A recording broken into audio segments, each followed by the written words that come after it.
Գյորջյան Կասկադ 60 ամիս փուլային վճարում բազմաթիվ առավելություններ։ Արգելի հայրենակիցներ, սիրելի երիտասարդներ, այսօր հայոց ցեղասպանությունից 111 տարի անց մենք կանգնած ենք հայկական պետության մայրաքաղաքում հայության անժամանցելի իրավունքները պաշտպանելու, մեր հիշողությանը տեր կանգնելու, ցեղասպանության զոհերի հիշատակը հարգելու, այլևս երբեք նոր ցեղասպանություն և հայրենազրկում թույլ չտալու համար։ 111 տարի առաջ մեզ ցանկանում էին բնաջնջել, փորձելով ոչնչացնել մեր ինքնությունը։ Ուզում էին, որ մենք մոռանանք մեր խորհրդանիշերը, չխոսենք հայերեն, չերգենք մեր եկեղեցիներն ու դպրոցները և ուրանանք մեր պատմությունը։ Հայոց ցեղասպանությունը մեր հազարամյա պատմության մեջ մեր տեսակի դեմ իրականացված ամենասարսափելի և ամենազազվելի հարձակումն էր, որը մեր ժողովուրդը ապրեց, բայց կարողացավ իր մեջ ուժ գտնել, վերականգնվել և պետականություն կառուցել։ Հայք Նահապետից մինչև Ավարայր, Սարդարապատից մինչև Արցախյան ազատամարտ, մեր պայքարի գլխավոր նպատակը եղել է պահել մեր ինքնությունը և հայ մնալ։ Իսկ այսօր ավելի քան մեկ դար անց մեր վրա հարձակվում են ոչ թե յաթաղանով, այլ ուրացման պարտադրանքով։ Նպատակը նույնն է՝ ջնջել հայկական հետքը, վերացնել մեր տեսակը։ Մեզ ստիպում են, որ չոգեշնչվենք Արարատով, մեզ ստիպում են մոռանալ Արցախը և այնտեղ կատարված ոճիրը։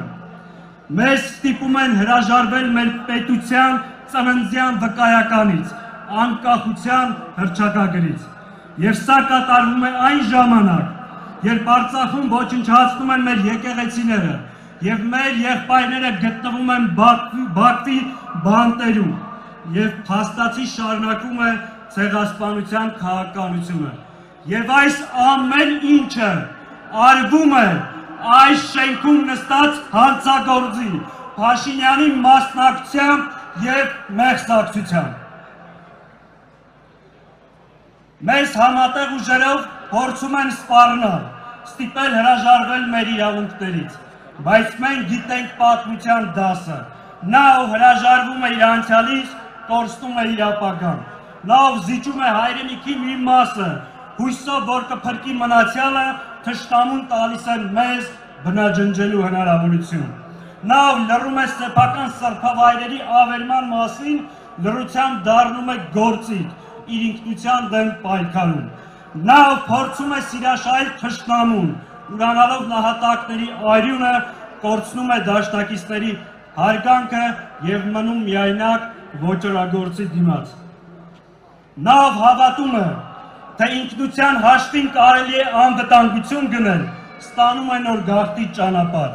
Իսկ ո՞րն է այս ամենին մեր պատասխանը։ Մեր պատասխանը հստակ է։ Մենք չենք հրաժարվելու մեր պատմությունից, չենք ուրանալու մեր անցյալը, թույլ չենք տալու, որ շարունակվի այս ուրացման քաղաքականությունը։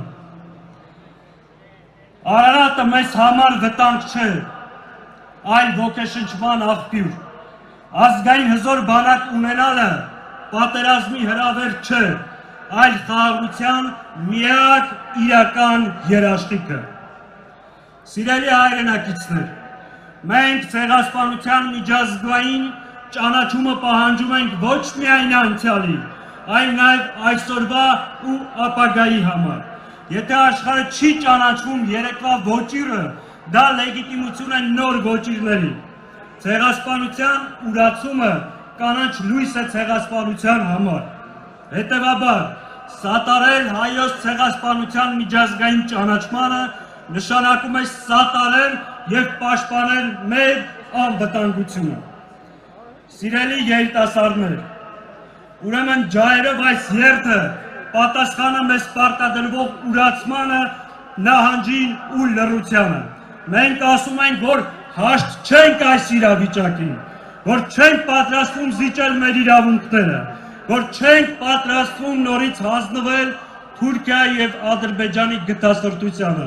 որտեղ դրա արդյունքները տեսել ենք։ Մենք ասում ենք, Թուրքիան շարունակում է Հայաստանը պահել շրջափակման մեջ, Թուրքիան է փակել հայ-թուրքական սահմանը, եւ հենց Թուրքիան էլ պետք է բացի այդ սահմանը եւ առանց որևէ նախապայմանի։ Մեր անցյալը, մեր թափած արյունը, մեր պատմությունը բանակցության եւ սանկարկման առարկա չէ։ Մենք ասում ենք, մենք ցեղասպանությունից հետո ոտքի կանգնած պետություն ենք եւ ժողովուրդ, ուրեմն կարող ենք շրջել եւ պարտավոր ենք շրջել այս ամոթի ու խառանի էջը։ Մենք սարդարապատ հաղթած ժողովուրդ ենք, ուրեմն կարող ենք հաղթահարել նաեւ այս դժվարությունը։ Սիրելի հայրենակիցներ, մենք այս պայքարը մղում ենք բոլոր հայերի համար, անկախ քաղաքական նախասիրություններից, անկախ իրենց նկատմամբ, անկախ իրենց կուսակցական պատկանելությունից, որովհետև ոճրագործը ցեղասպանություն իրականացնելիս կուսակցական կամ քաղաքական նախասիրություններ հաշվի չի առնում։ Ուրեմն, հանուն մեր նահատակների, հանուն մեր հերոսների, բայց նաև մեր զավակների ու ապագա սերունդների, մենք պետք է ոտքի կանգնենք, միասնական ջանքերով մերժենք այս պառակտումը, ուրացումն ու դավաճանությունը եւ կառուցենք անվտանգ ու մրցունակ Հայաստան, որը տեր կկանգնի իր ինքնությանը, իր ինքնիշխանությանը, իր ժողովրդի հավաքական իրավունքներին եւ իր պետության տարածքային ամբողջականությանը։ Ուրեմն պայքար, պայքար եւ աննահանջ պայքար, ու մեր պայքարի ջահը երբեք չի անկչելու։